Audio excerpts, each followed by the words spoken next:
మీరు కంట్రోల్ చేయాల్సిన మీ కార్యకర్తలు మీరు కంట్రోల్ చేయకుండా అది ఒకటేనండి నేను చెప్తున్నాను. మాట్లాడితే మా భద్రత గురించి మాట్లాడుతున్నారు. అరే నీ వెనకాతల నుంచి అన్ని ఒకడు రపా మన కోస్తానంటే నువ్వెందుకు మాట్లాడలేకపోయావు ఆ రోజు? అదెందుకు ఆలోచన చేయట్లే? అది సొసైటీ ఇప్పుడు నీ భద్రత గురించి ఆలోచిస్తున్నావు. నీ కార్యకర్త వల్ల సమాజానికి థ్రెట్ ఉంది ఈరోజు. ఆ సొసైటీ భద్రతని ఎవరు కాపాడతాడు? నీ కార్యకర్త నీ ర్యాలీలో నుంచొని రపా నరుకుతానని ఒకడంటాడు, కోసేస్తాను ఒకడంటాడు, రాజారెడ్డి రాజ్యాంగం మళ్ళీ తిరిగి రాస్తామని ఒకడంటాడు, ట్వీట్లు ఫేస్బుక్లో నోటుకొచ్చినట్టు పెడతాడు, ఒకడు గొడ్డలు పట్టుకుంటాడు, ఒకటి వేట కొడవలు పట్టుకుంటాడు. కాదండి, ఇప్పుడు నిజంగా నేను ఒకటే అంటున్నాను. నేను ఈరోజు ఇప్పుడు ఇంటి దగ్గర నుంచి బయలుదేరాను. నాకు ఒక పైలట్ ఎస్కార్ట్. ఎంతసేపు బయలుదేరుతాను? మీకు ఎందుకు ఫోన్ చేశాను? ఒక 10 నిమిషాల్లో నేను వచ్చేసాను. అంటే పలానా టైం నుంచి పలానా డిస్టెన్స్కి నేను రావడానికి ఒక 10 మినిట్స్ పడుతుంది కాబట్టి నేను అంత ఎగ్జాక్ట్గా చెప్పుకుంటున్నాను. దారిలో జనాలు అది వస్తే కనుక వాటిని క్లియర్ చేసుకుని రావడానికి కొంచెం టైం పడుతుంది. కానీ ఇతగాడు ఏం చేస్తున్నాడంటే జనాలందరినీ మా పోలీసులు ఎవరైనా గట్టిగా రోప్ పార్టీ పట్టుకుని ఆపారు అనుకోండి, పోలీసులు ఏంటది దాన్ని ఏమంటారు, ఏదో మమ్మల్ని ఇబ్బంది పెట్టేస్తున్నారు, పోలీసులు వైఖరి నశించాలి అని మాట్లాడతారు. ఈరోజు మీ వాళ్ళేమో ఎలాగో నిజంగా చెప్తున్నా, ఈ మాట అనకూడదు, ఒక ఉన్మాదుల్లో రప్పించుకుంటున్నారు. మీరు రప్పించుకొని ఒక రోప్ పార్టీ పెట్టి, అంటే 90 కిలోమీటర్లు నేను రోప్ పార్టీ పెట్టగలనా? ఊర్లోకి రాగానే అతను దిగితే రోప్ పార్టీ పెట్టగలరు ఎవరైనా? ఆయన దిగిన తర్వాత నడుచుకుంటూ వెళ్తే రోప్ పార్టీ పెట్టగలరు. నువ్వు వెహికల్తో వెళ్తుంటాను, హైవే మీద వెళ్తుంటాను, 90 కిలోమీటర్ల మీద వెళ్తుంటాను అంటే రోప్ పార్టీ పెట్టమంటే ఎలా అవుతుంది? నువ్వు 90 కిలోమీటర్ 80 నుంచి 90 కిలోమీటర్లు వెళ్ళడానికి నీకు ఎన్ని గంటలు పట్టింది? అంటే మీరు ఏ స్పీడ్లో వెళ్ళారో ఒకసారి ఆలోచించుకుంటున్నారా? ఒకసారి ఆలోచించాలి. మేము ఇవ్వాల్సిన భద్రత మేము అవుట్ ఆఫ్ ద బాక్స్, అతనికి ఇవ్వాల్సిన భద్రత కన్నా మేము చెప్పిన దానికన్నా ఎగస్ట్రానే మేము భద్రత ఇచ్చాం. ఎగ్జాక్ట్లీ. ఇప్పుడు మీరు వచ్చిన తర్వాత అతను షేక్ హ్యాండ్ అంటే అతన్ని ఎలాగ క్రియేట్ చేసుకుంటారంటే, ఒకటండి బ్లెండర్గా ఒకటే మనం ఆలోచించుకోండి. అతను వెళ్ళేది ఒక పరామర్శకి వెళ్ళేటప్పుడు అంత ర్యాలీ అవసరమా? అంత బల ప్రదర్శన అవసరమా? నీ కార్యకర్త చనిపోయాడు, విగ్రహం పెట్టుకున్నావు, ఎందుకు చనిపోయాడో తెలియదు, బెట్టింగ్లో చనిపోయాడో ఏ విషయంలో చనిపోయాడో విగ్రహం పెట్టావు, ఆ విగ్రహాన్ని ఆవిష్కరించడానికి వెళ్ళావు, ఆ కుటుంబాన్ని పరామర్శించడానికి వెళ్ళినప్పుడు బల ప్రదర్శన దేనికి? బల ప్రదర్శన చేస్తూ 4 గంటలు 5 గంటలు నువ్వు హైవే మీద నెమ్మదిగా నీ జనాలందరితో వెళ్తానంటే ఎంతమంది ప్రజలకు ఇబ్బంది కలుగుతుంది? అది ఎందుకు ఆలోచన చేసుకోవట్లేదు? ఈరోజు మాట్లాడితే పోలీసులు భద్రత ఇవ్వలేకపోయారు, పోలీసులు అంతకు మించి మాకు పరిధి మించి దాటి ఈరోజు భద్రత ఇచ్చాం. ఈరోజు అంతవరకు కాదండి. నీ వెహికల్ కింద మనిషి పడితే సెన్స్ తెలీదా? కాదండి, చిన్నది అడ్డు తగిలితేనే రాయి ఎక్కితేనే తెలుస్తుందండి. మేము వెహికల్స్లో తిరిగిన వాళ్ళమే. చిన్న రాయిగా మా టైర్ దాటి వెళ్తుంటేనే మాకు తెలుస్తుంది. అతను మూమెంట్ అక్కడ ఎవరో ఒకరు చెప్తున్నారు, మీరు వీడియో క్లియర్గా చూడండి, కిందన ఎవరో పడుతున్నారు అని చెప్తే తీసి లాగేశారు పక్కకి.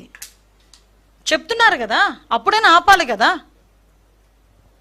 2 చనిపోతే కూడా దగ్గరికి వెళ్ళి చెవులో కూడా జగన్మోహన్ రెడ్డికి 2 చచ్చిపోయారని చెప్పలేని నాయకులు ఉన్నారా జగన్మోహన్ రెడ్డి చుట్టూను? ఏదో ఇన్సిడెంట్ జరిగితేనే సార్ ఇన్సిడెంట్ జరిగిందని జరిగిన వెంటనే వచ్చి చెవులో చెప్తారు.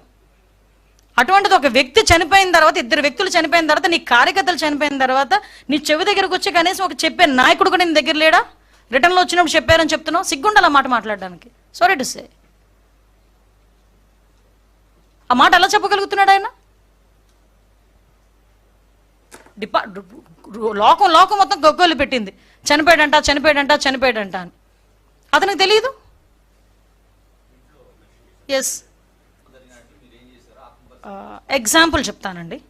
కందుకూరులో అనుకుంటా చంద్రబాబు నాయుడు గారి మీటింగ్కి ఒక ఇన్సిడెంట్ జరిగింది. 8 మంది ఎంతమందో అక్కడ ప్రాణాలు కోల్పోవటం జరిగింది. ఇమీడియట్గా మీటింగ్ ఆపేశారు. మీటింగ్ ఆపి అంతమంది ఇంటికి కూడా సాక్షాత్తు చంద్రబాబు నాయుడు గారు వెళ్ళి పరామర్శించి వాళ్ళకి పార్టీ తరపున ఎక్స్గ్రేషియా ఇచ్చి ఆ కుటుంబాన్ని ఆదుకోమని చెప్పి, ఆ పిల్లల్ని కూడా ఎన్టీఆర్ మోడల్ స్కూల్లో చదివిస్తానని చెప్పి, అందులో కొంతమంది చదువుకునే పిల్లలు ఉంటే వాళ్ళందరికీ చదివిస్తానని చెప్పి హామీ ఇచ్చి ఇప్పుడు చదివించుకుంటూ ఈరోజు వచ్చారు. నెక్స్ట్ మీటింగ్ ఆ ఊర్లో పెట్టలే, నెక్స్ట్ కావలికి షిఫ్ట్ అయిపోయారు. నెక్స్ట్ మీటింగ్ పెట్టేటప్పుడు ఇమీడియట్గా హాస్పిటల్కి వెళ్ళడమే కాదు, వాళ్ళ ఇంట్లోకి ప్రతి ఒక్కరి ఇంట్లోకి వెళ్ళారు, మీటింగ్ క్యాన్సిల్ చేశారు. అదండి నాయకుడుకున్న నిబద్ధత. అంతే తప్పించి చనిపోతే చనిపోనియండి, మా పనులు మేము చేసుకుంటాము, మా బల ప్రదర్శన మేము చేసుకుంటామని ఏ రోజు చంద్రబాబు నాయుడు గారు లేరు. మీకు ఇక్కడ ఎగ్జాంపుల్ కూడా చెప్పాలి. రీసెంట్గా మా టీడీపీ నాయకుడే భారతీరెడ్డి గారి గురించి ఒక మాట మాట్లాడారని ఇమీడియట్గా అరెస్ట్ చేసిన పరిస్థితి. అరే నీ పక్కన ఉన్నవాడు నేను రప్పా కోస్తానంటే తప్పేంటి అని అడుగుతాడు ఈరోజు జగన్మోహన్ రెడ్డి. ఈ కోసేస్తానంటే తప్పేంటి అని అడుగుతాడు. అంటే ఇతనికి నరుకుడు నైజం ఇతనికి ఉంది, అది వేరే విషయం. కానీ సొసైటీలో మనం ఉన్నాం కదా, బాధ్యతాయుతమైన పొజిషన్లో ఉన్నాం కదా, మినిమం రెస్పాన్సిబిలిటీ ఫీల్ అవ్వాలి కదా, అది మేము అడుగుతున్నాం. మీరు విమర్శ కాదండి, మేము ఈరోజు అన్ని ప్రూఫ్స్ పెట్టుకొని ఎలా చనిపోయాడు ఏంటి అని చెప్పి అన్ని ప్రూఫ్స్ పెట్టుకొని మేము వెంటనే మాట్లాడాం. మేము ఇలా మాట్లాడిన దానికే అదేదో ఏఐతోనేదో క్రియేట్ చేశారని ఒకళ్ళు బయటకు వచ్చి అంటారు, ఒకళ్ళు మా కార్యకర్త చచ్చిపోతే మీకేంటి ప్రాబ్లం అంటారు. అంటే వాళ్ళు నోటికి వచ్చినట్టు మాట్లాడే పరిస్థితి. కానీ as per rule as per law మేము ఏం చేయాలని మేము చేస్తున్నాం. దానికి ఎవరైతే తప్పు చేశారో వాళ్ళందరూ కూడా శిక్ష అనుభవించాల్సిందే. అండ్ ఒకటి ఇప్పుడు విషయం ఏంటంటే, మనకి సాధారణంగా ఏదైనా రోడ్ యాక్సిడెంట్ జరిగింది, మీరు ఏ కేసులైనా తీసుకోండి, రోడ్ యాక్సిడెంట్ జరిగినప్పుడు ఎవరు డ్రైవ్ చేస్తున్నారు అన్నది ఒకటి, అదైనా A1 కార్ ఎవరిది, ఓకే, అతను ఆటోమేటిక్గా కేసులో ఉంటాడు. కార్లో కూర్చున్న వాళ్ళు ఎవరు, అది కూడా ఆటోమేటిక్గా కేసులో ఉంటారు. ఇది జనరల్గా వచ్చే ప్రొసీజర్ అండి, ఇది జనరల్గా వచ్చే ప్రొసీజర్. ఇప్పుడు ఆర్టీసీ బస్సులు ఇవన్నీ గవర్నమెంట్వి, ఓకే, గవర్నమెంట్ బస్సులకి సంబంధించి ఏదైనా యాక్సిడెంట్ జరిగితే దానికి ఎలా చేయాలి ఏంటనే దానికి ఒక రూల్ పొజిషన్ ఉంటుంది. ఇప్పుడు ఇలాంటి ర్యాలీల్లో జరిగేటప్పుడు ఏం చేయాలనే దానికి ఒక రూల్ పొజిషన్ ఉంటుంది.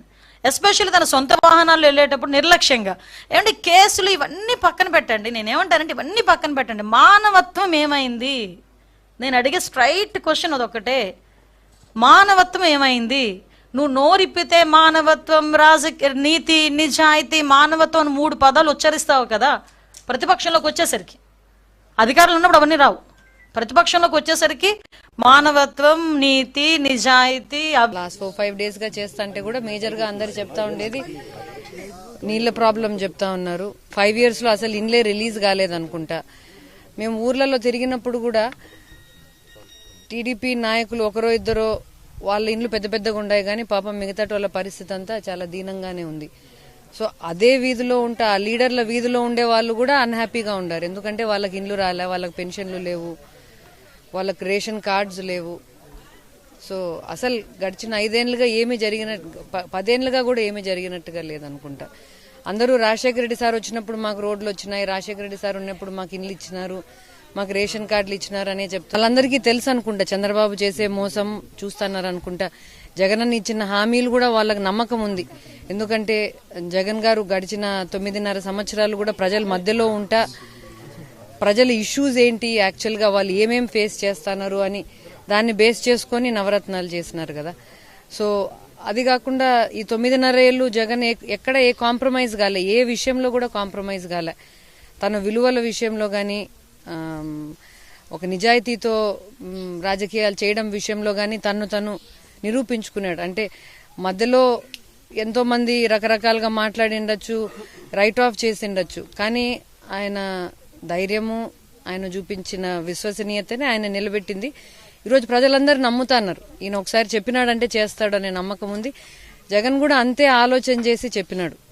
చేసిన నవరత్నాలు గాని, చెప్పిన ప్రామిసెస్ అన్ని కూడా అంతే ఆలోచన చేసి చెప్పారు.